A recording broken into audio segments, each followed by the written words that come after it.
this is going to be one of a couple of episodes about the Kybalion. Kybalion. At least one for each section? Or? Hermetic principle.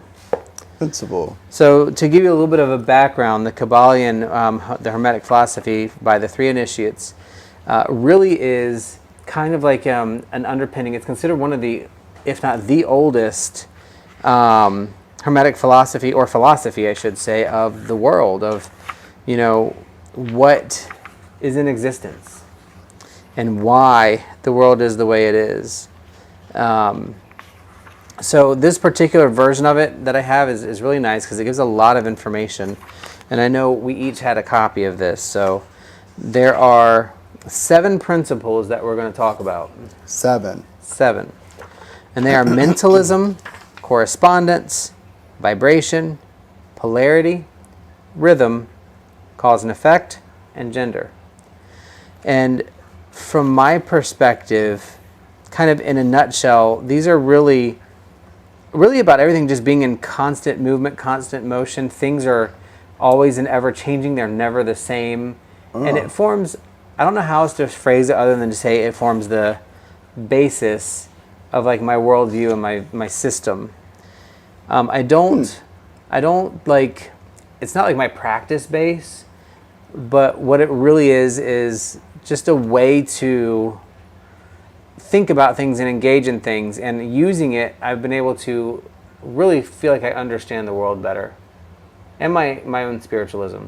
So it's not a religion by itself. It's principles that allow you to interact and understand things around you. So yeah, I mean, that's kind of what it is, and I go back to this a lot, and it's kind of all about experience to me. So, really good version of this. It's the Hermetic Philosophy, the Three Initiates, Centenary Edition.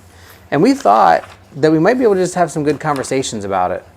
I've read it a few times. I've applied it in different ways. Rook has never read it. I can't read it, so I'm hoping I can this way. So we're going to talk about it this way. So, basically, in another way, all of the teachings that are in these other esoteric teachings that people are attuned to, Golden Dawn, like maybe Left Hand Path, I don't know, but I don't know if that's considered esoteric teaching. I'm reaching there, but all of the esoteric teachings can be traced back to this as the base of it, as the things that get you thinking about what those things are. And so, without much ado, we're going to talk about the first Hermetic teaching. I guess we'll just start with the first one and talk about it. So the first one is mentalism, the principle of mentalism. And in the Kybalion it says, the all is mind, the universe is mental. And when it's referencing the all is kind of like everything, like the source and everything in it. So if you believe in God, then it's God and all of the things in creation. If it is the universal source, then it's not just the source, but it's also all the creation. And it is mind. One of the things that is really helpful to me is reading in this one section that it has. I know you probably can't see it, so I'll read it. But it says, the all is spirit, which in itself is unknowable and undefinable. So we don't have the capacity to know it or define it, but it doesn't change that it exists. It may be considered, Prim has something to say if you hear her in the background. Primrose! But may be considered and thought of as universal, infinite, living mind. So it's explaining that the phenomenon or the world is simply a mental creation of the all, subject to laws of all created things. This principle, by establishing the mental nature of the universe, easily explains all of the varied mental and psychic phenomena that occupy such a large portion of public attention. It explains the nature of energy, power, and matter, and why and how all of these subordinate to the mastery of the mind. So, what does that mean? The mind is mental. We talked about it the other day. One of the things that I thought was helpful to me is, in order for a thing to exist, you have to think, it always has to think first. It has to be thought of. So, for example, I can come up with a lot of examples, but if I want to go on a vacation, before I schedule the trip, get the plane tickets, all tangible things and all thoughts and examples, honey, you cannot continue chewing this poor little chair. Look at that face. She's cute, but she can be She's tearing something else. shish up. Destructive. So you had to think of it first. You want to do. She's not. Come on, honey. She is something else. Let me tell you guys. Oh, no. Ooh. Be careful. Be kind, bitch. You can't do that. You get in trouble. So in order for the trip to become to fruition, which initially existed as a thought, right? That's one way to explain it. Those things come into existence. My trip and my experience exist because I thought it first. I use another example, like a physical example of a car. We have a Jeep. That Jeep, before it ever existed for me to use it, was what? A thought, right? Somebody had to think, oh, we need to develop a car. Somebody thought what it should look like. Somebody helped work on the design. They thought about what the tires needed to be before the tires existed in that form for that vehicle. So, And how to put all the pieces together. yeah, so everything that happened started as a thought. Even the idea that when it was on the assembly line, in order to make the vehicle, right? The person had to think about putting that item on, or programming the robot to put that item on. So everything in creation is a thought, and you can apply this anywhere.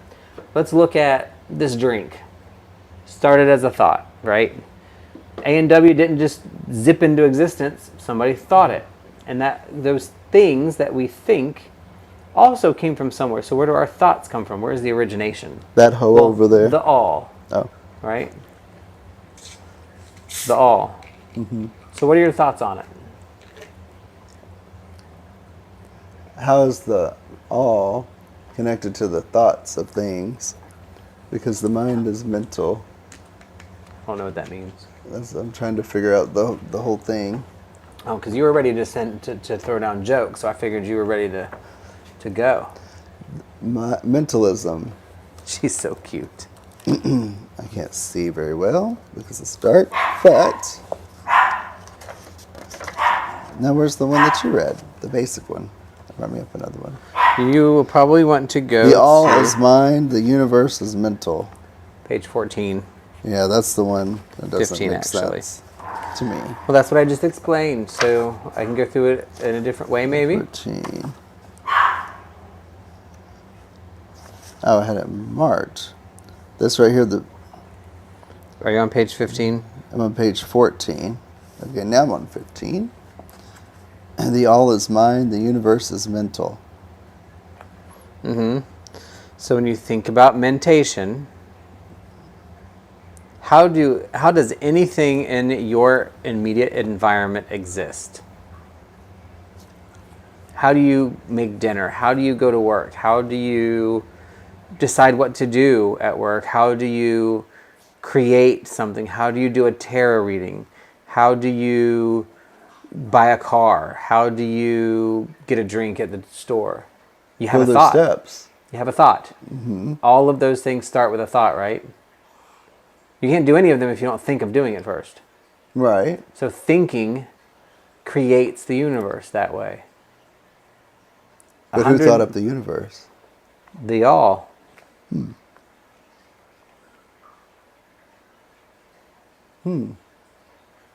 So we're talking about Hermetic Principles, not the creation of the universe. Yeah. So we're talking about the all is the mind and the universe is mental. What does that mean? If the universe is mental, that means that we've all of us together have thought it up. That's how it exists. Everything that you see in this room has been thought of. It didn't just exist. It was Right. created by us because we thought that it needed to exist. Or else it Okay. wouldn't have existed. Yeah. Okay, I understand that. I get that part. Okay? So what part is that? The all is mind, or the universe is mental? The Both. universe is mental. Yeah, because the universe is mental is referencing back to the all. Everything that's in it, everything that exists is a thought. So the all is a thought. Is it just saying that we're all connected? No. No. It's saying, and I don't know how else to phrase it, everything exists because we thought it. Okay. That's a principle. Everything exists because we thought it. Or somebody thought it, or Somebody it was thought. it. Okay. Right? The other thing I think with mentalism, so if you go further into the book, it'll actually go into each individual piece, because what's in this first one is just kind of like the introduction. And it talks about how things are created in our brain. So, for example, in one of the chapters it says, if the universe is mental in nature, then mental transmutation must be the art of changing the condition of the universe along the lines of matter, force, and mind. And what that means is, if we want anything to occur or change in the world, we have to think it. We process the change through our thoughts. If you want to grow as a person, you don't just grow. You think it. You create it with your mind. I want to have this change. I want to do better. I'm going to do these things to do them. Because you have to know that you want to do something. Well, yeah, but you have to think it in order for it to exist. We're not going too deep into this. It's just a very simple statement. The mind, the universe is mental. Because we thought of it. Everything Well, exists because someone Just thought that it. statement, the universe is mental. That means everything is in here. It can also go as far as to being, does the universe exist outside of our interpretation of it? Well, for us individually, no. Right? Nothing, whether this door exists outside of my perception doesn't matter. Because if I'm not perceiving it, it doesn't matter to me. It doesn't need to exist. Which goes back to the thought part? Which goes back to the thought. There's a whole section on mental transmutation that I think is very interesting. And then there's a section in chapter 4 which is called The All. And it really talks about nothing is, but everything is becoming and changing. And so this is something that shows up in the Temple of Set too. That you're constantly becoming. You never are. Nothing is. Does that make any sense? That does, though. We just talked about it yesterday. Yeah, just in the terms of the words, you think about. Mental transmutation, is this what you were saying? Yeah, that's what I was on. I'm on the next chapter now, though, but that one gets pretty deep, and you're going to think about that. But nothing is, stuff. right? Because if it is, then that is of the past. As soon as it is that thing, it is gone. If you know that, if that makes any sense, then it has to be ever-changing. Right? I am not right now what I was 5 minutes ago. I have changed. The cells are in a different place. The same thing for all of these objects around us. We know that that bench is mostly space, if we understand atoms.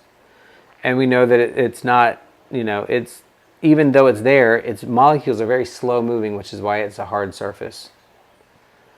But they're still moving. So and it breaks down over time. It's oxidized. All these things are happening to it. So what it is right now is not what it is in the very next moment. So if that is true of everything, that means everything is constantly becoming something else. Becoming more, becoming less. That's debatable. So when we're talking about the all, one of the things that I try to understand is that the things are always becoming. Nothing ever just is what it is. because it's already something else by the time you've said the sentence. And what does that mean is? How would you interpret that? Nothing endures but change. Nothing is ever complete. That's how I would do it. We talked about this yesterday in my class, how, for example, you're never like a true master, but the art of mastery is taking what you've learned and experienced and showing others. So nobody's ever complete with anything, because we also learn from others at the same time. It's a constant cycle. Mm-hmm. An interesting thing about philosophy and thinking about what things are and how they exist and what they do and just why they even are isn't so much that we need to find the answer to something, but it's the idea that we're seeking it all the time. Right? So if we're constantly growing, then again, we're never going to be what we were. But where our transmutation comes into play, or the mind being, the all being, mental, the mind is all is mental, is throwing on top of that, everything's always in flux or change. Which direction are you changing? Are you improving, getting better, growing? Does it matter? Aging. Yeah, well, we're always aging. Mm-hmm. What are you chewing?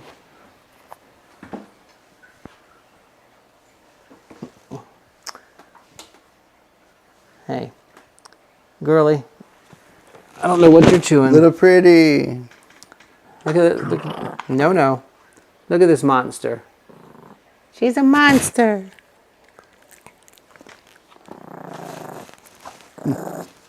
Man.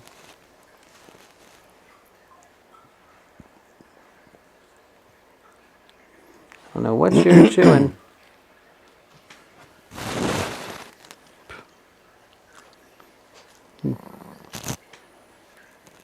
Don't be mad at me. Nope. No. Benny. Hey.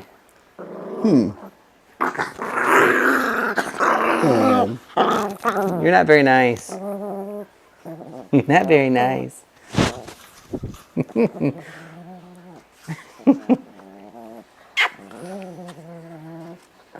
Why are you so mad? All right, back to the Kybalion. The universe is mental.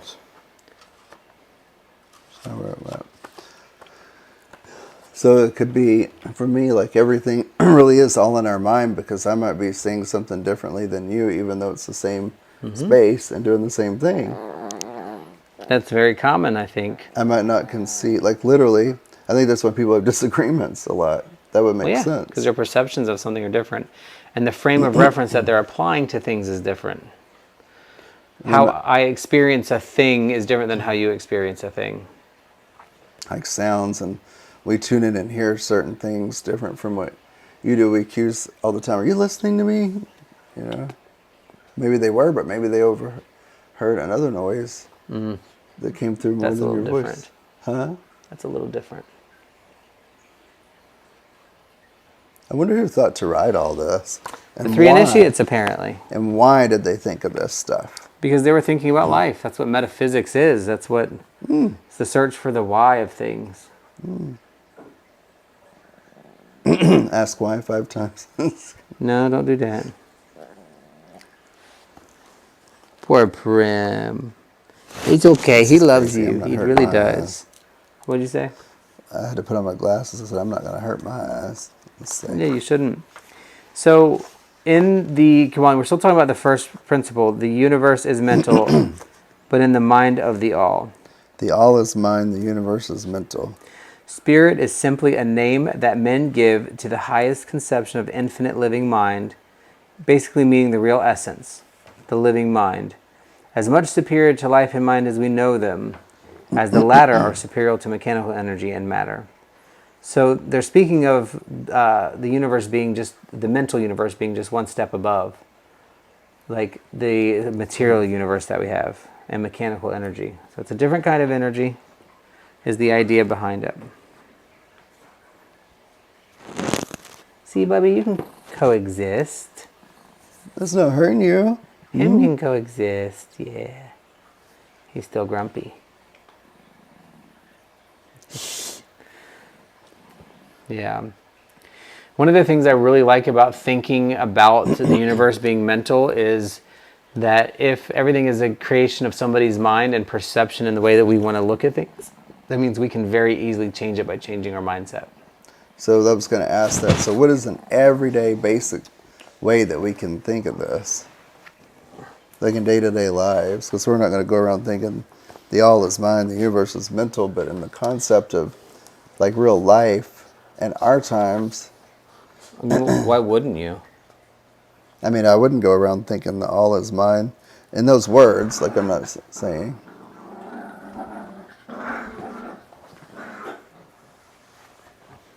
Fanny, where did she go? All Is she is still mine, under mine here? the universe is There she mental. is. Yep. I mean, would it mean just thinking of, like, just being aware that everything came kind of from a thought, or we're thinking, oh, look at that pretty butterfly, or that pretty car or bench, or whatever it is. I'm trying to think, like, what would we think in everyday life so I can practice or remember it? The idea would be a little bit different with that because, please don't knock that over. Oh my gosh. I think the idea behind like a butterfly, for example, would be a little different. Maybe that's The a question bad would example. be, how did the butterfly get created?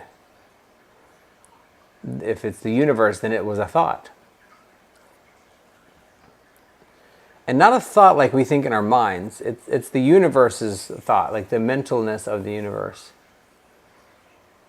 Which would be the natural things, and the other way, the things that are constructed and built, like that table, it's the thought of a person who thought, he saw probably the completed thing and then thought what would be needed to make that, or what company thought it and drew up the plans. So it would be the thought or the idea, what's needed to complete it, and then how do you complete it? Which all requires thought. Yeah, and each one of the things that you use is thought out in creation. The principle of gender, which is something different, in other lessons, is manifested on all planes of life, material, mental, and spiritual. But gender doesn't mean sex. That's very different. It's just a material manifestation of gender. Gender is relating to generation or creation. And so that's something a little bit different, but like in order to create or to exist, everything that we do begins as a concept or thought. And if that is true for us, then that is true for the universe, as above, so below. So we're extrapolating information based on how we perceive things. So again, very neat concept, I think. It does seem hard to understand, but it's really not if you think through it enough and really consider what it's trying to say. It's not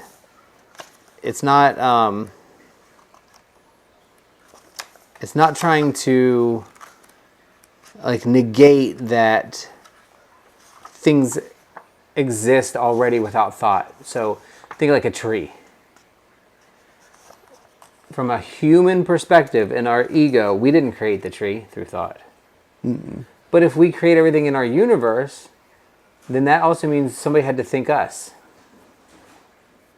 And so if somebody thought us, then somebody thought of nature. Something. That's the all. And the all can't like turn on itself and create itself. Everything that it does has to be done out of something. So we work through that idea of the universe being mental. Of it being almost like procedural generation in a game. There's the set of rules, and the human being or us, we just reach out and observe and act, and in the direction that we're going, things are generated as we perceive them and go. So a procedurally generated video game is a video game that doesn't look the same to everybody in most cases. Whereas, like, you know, you go into the mountains and the computer uses a set of information to generate it as you go in that direction. Like, where would you even find this? Like, do you play it at home? Or? It's in a game. I'm talking about just general video games. Oh. If you have a procedurally generated world, then the world is generated as you go through it. Procedurally, step at a time. So the universe can be considered that way too, but on a scale that it's difficult for us to understand. The universe is very interesting indeed. I don't know if that makes things clearer for you or for anybody else, but that is kind of the idea for me behind mentalism. Well, I'm going to make a point tomorrow to consider that. I'm going to read this other, because it goes into, in there, does it go into it a little bit more? Like the concept? So what it does is in the very beginning, it introduces you to all the concepts. Yeah. And because they're all intertwined, it then goes into the all, and then it goes into the different parts of, like, there's no chapter for each of the principles. It kind of just flows together. It's going to flow them together. And, like, for example, when you get to vibration, polarity, it's going to talk about gender and all those things separately, but it's really how they interact with each other. It's like the next one is correspondence. So I would want to read, that's the as above, so below. I'm not going to go into it, but I'm just saying that's the next concept, principle. Yep. Like I said, there's 7. If you want the nutshell version, it's in the preface, the introduction. Mentalism is talking about consciousness being the condition of essence. It's just a mode of consciousness. Correspondence is how things are related to each other and their universality. Vibration is that nothing rests. Everything is constantly in change.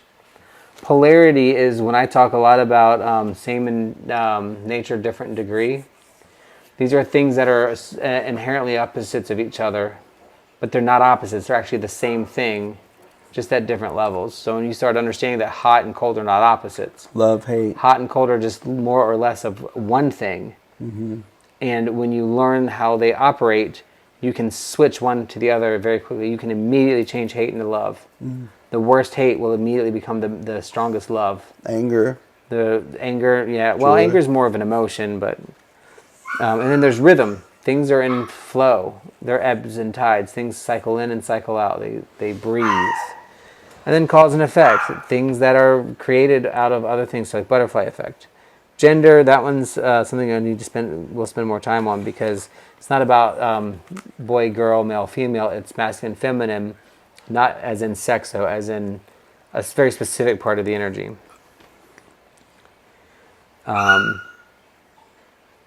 That dog, I swear, she's Piper. Funny. That's Piper. So, yeah. What are we at? 30 minutes in.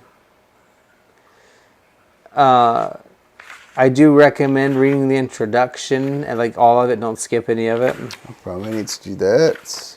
And then when you get into the actual Hermetic philosophies and the 7 principles, which is chapter 2, that's the one where, for me, as I read it, I literally read it, and then I went back and I read each line and tried to process, what does this mean? And then I did find some videos online about the Hermetic Principles and Hermes Trismegistus, and try to understand what they're talking about in each case. And it's been a long time since I've looked at them, so I'll probably brush up on them. But I think if we understand, or try to understand, that the universe is mental, it really empowers us and underscores that if we think negatively, we feel negatively. We exist negatively. That's and if we think true. positively, then we exist positively, and we experience things more positively. If you're grateful, you have more gratitude. There's something to be said, not to be false about it, though, right? So a lot of people talk about, the 11 lighters, they just ignore all the negative. No, maybe not. Maybe they do. Maybe not. Not us to choose.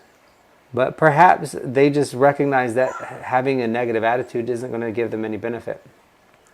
Well, I can enjoy like true excitement like that. I experienced the other day when I went and got the sewing stuff, and that guy's name happened to be Rook. Like, that's a true joy or excitement. It's just the excitement that you can't. I couldn't have thought of something like that. It just happened. Like, and then I was so excited and happy like all day about it. I was like, wow, that's cool. And that feeling that you have, can you see how that is representative of the universe being mental? Mm-hmm. Because that person doesn't exist if his parents didn't have a kid. Mm-hmm. The parents they didn't exist because somebody else didn't have a kid. His name, somebody thought of his name and they gave him his name. They raised him and gave him thoughts, and he had thoughts about where he's going to work. He needed to buy a car, so he got a job. He got the job there. That was all thought. The universe is procedurally generated that way for you to then run into him, have that experience, and take something away from it. Everything starts as a thought. Everything is a thought, and it is always changing. Makes sense. Makes more sense. So I hope I didn't drone on too much. I'm not an expert. It's just my interpretation of the reading. And like I said, I've watched videos and stuff, but it's been a while. But I definitely feel strongly that these principles help you perceive and think of the world in a way that is beneficial. So, I'm very tired. Me too. I want to read about the correspondence tomorrow. It is 9:30. Yes. Short video. That's okay. Probably not going to edit it at all. Yeah. Release it. Hope our video and audio work pretty well. I know we're all the way at the very edge of our video, but we couldn't really get any closer and have the video a decent size. So, yeah. I hope you enjoy. That's cool. Comment if you have any thoughts about it, or Tell if you feel us. differently, or if you have a deeper understanding of something you like, the Hermetic Principles. I want to hear your opinions. What do you think of mentalism? Mm-hmm. First principle. And I'm going to point this out again. Very much recommend. Okay, that's a bad sound. I got to go check that one. They can still hear me. Who's squealing? Somebody get caught? Uh-oh. What is that, my petite? Okay. They're fine. Mm-hmm. Drama. Drama. No more drama. Okay. Yes. Had to check that out. Piper's a bit of a drama queen. She is. But that was Prim. She's like Draco. She was chewing on Prim's foot. Oh. You're so so cute, my petite. Tell us if you like little short videos like this when we can't do our show, if this is something you'd like to see us do more. Just us chatting about things. It feels weird not having chat to read. Mm-hmm, it does. But I like this. It's something it's a different way to do things. yeah. So leave your comments. Hope you enjoyed. Enjoy. Right. You're a cutie. All right. Whoop. Sorry, Finny. I love my petite. Right. I love her. She's sweet. Ma tavenya boyagiwa ubadi bendaro. I have no clue what any of those sounds are. I feel like I still need to be a little further in. Ma, why you lick so much? Okay. So